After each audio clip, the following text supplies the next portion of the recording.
All right, golfers, lots of you watching know I'm going through a pretty major swing change. If you haven't seen that video already, I will put a card up. Is it this side? So you can go watch that, or watch it at the end. I'll put a link at the end as well.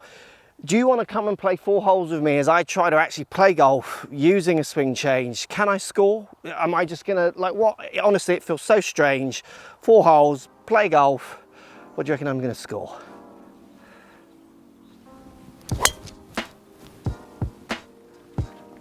Oh, that is perfect. Literally, by luck, a push into perfect. This is literally the longest drive I have ever hit down this hole by a mile. So about 140 yards into off the right, and the ball is below my feet this way and going this way, and this is now where I want to just run to my old technique, because with a wedge it doesn't bother me. Having to think of a different swing while the ball is in this position is tough, because the natural ability to go with the slope seems to just disappear. Like I haven't got that data that I've built up over years of playing. And this is one of the main reasons I think so many people run away from these kind of changes. And you might argue, well, why don't you just do your normal swing for this one? Well, I don't see that, because that just breeds me not being able to move it on all swings. I need to just break a habit. So I'm just gonna have to, if I want to do this, fight against the horrible feelings. Oh yeah, this makes not much sense. Let's see if I can pull it off.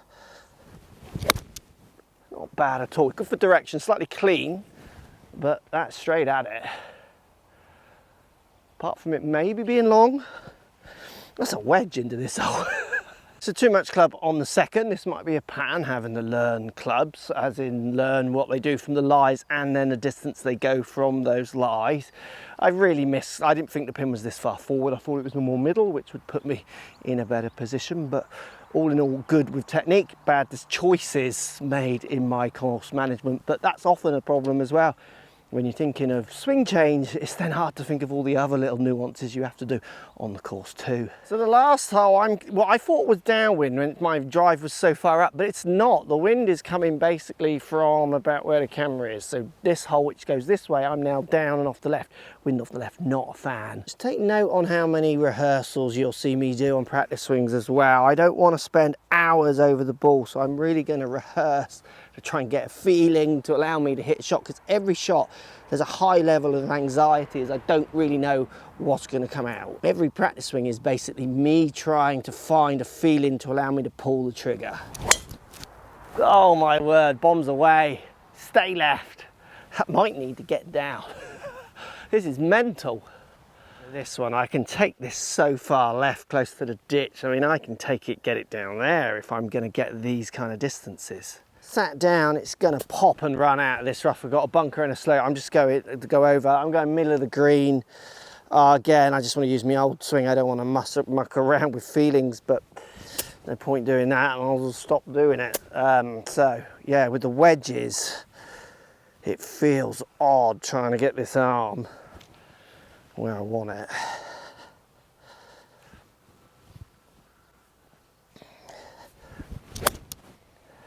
That's come out lovely. Just leave it, wind. That's the right distance. That has come out like couldn't have asked for better. So the swing change broken down, simple form. I'm basically trying to get my trail arm, right arm, not to get so far behind me, gets my arms deep. I'm trying to stretch it out and get more rotation in this trail shoulder. And that just feels so alien. All of this is just to try and push club head speeds on, because if I can get more stretch on my backswing, hopefully pick up more speed with longer hand path, with more stretch, rather than delving this in close to me. That's where I'm hoping I can squeeze some more ball speed and distance out. Next tee shot, wind off the left, hard off the left. Wish me luck.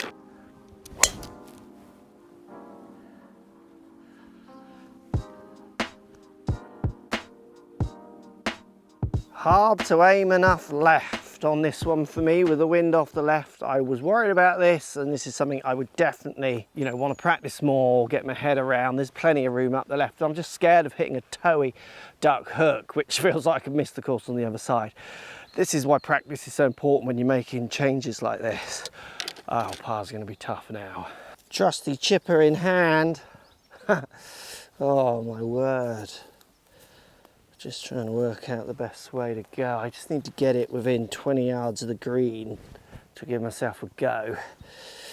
This is tough, but it's those overhanging trees that are the worst because I can't get under them and clear the rough.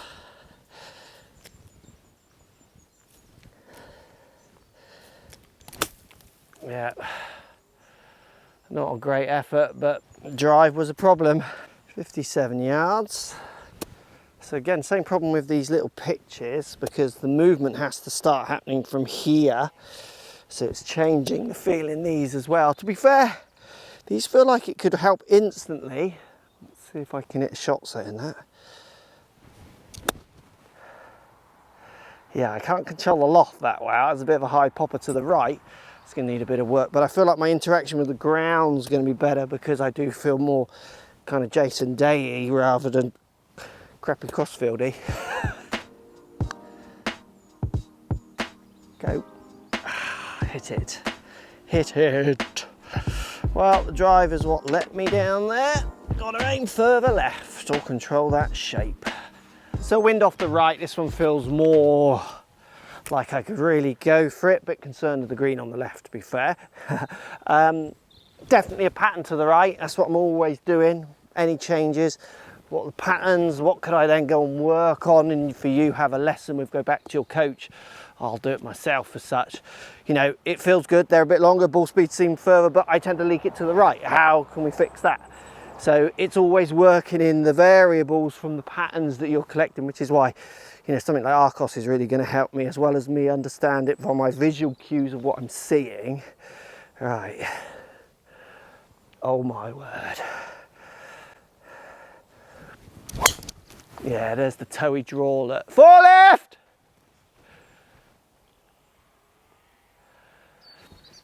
That's the toey hook. Ouch. That's a no. It's a big fat no. Ah, yay, yay, yay, yay. Right, this is arguably a bit risky too. That's perfect now. So I could have chipped out there, but it's going to leave me like 120 yards. I'm now going to have like 40 yards in, increasing my chances of up and downing. It's going to need some work, isn't it? 50 yards again. It's my standard hack out zone, isn't it? Right. See if I can pitch this closer.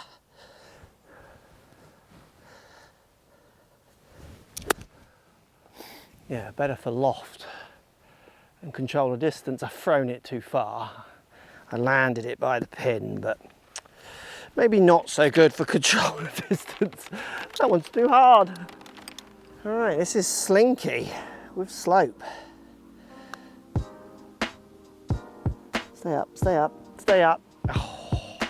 Again, it's the drive, isn't it? Costing me that score, the bogey, if you want to see what Rory McIlroy did to my swing, how he's wrecked my swing. Here's the full lesson. Thanks for watching.